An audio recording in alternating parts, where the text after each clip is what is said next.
பாஜகவின் B team தான் நாம் தமிழர் கட்சி என்று திமுக எம்பி கனிமொழி தெரிவித்துள்ளார். செய்தியாளர்களிடம் பேசிய அவர், அதிமுக பாஜகவின் தேசிய ஜனநாயக கூட்டணியில் இருந்தபோதும் அதிமுகவினர் மேல் நடவடிக்கை எடுக்கப்பட்டதை நினைவு கூர்ந்தார். அதனால் தேசிய புலனாய்வு முகமை சோதனையை வைத்து பாஜகவுடன் நாம் தமிழர் இல்லை என்று முடிவெடுக்க முடியாது என்று கனிமொழி கூறினார்.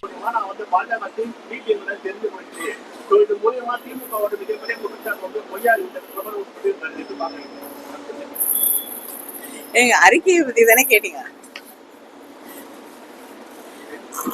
நாங்க யாரையுமே விமர்சனம் செய்யல. ஆனா ஒரு ரைடு தான் எல்லாத்தையும் முடிவு பண்ணோம்னா, அதிமுக பிஜேபி கூட்டணியில இருந்த பொழுதே சில நடவடிக்கைகள் எடுக்கப்பட்டிருக்கு. அதனால எதுவும் இந்த ஒரு ரைடுனால எதுவும் மாறி போகக்கூடிய நிலை இல்லை. செய்திகளை உள்ளது உள்ளபடி தெரிந்து கொள்ள ரெஃப்ளெக்ட் நியூஸை சப்ஸ்கிரைப் பண்ணுங்க.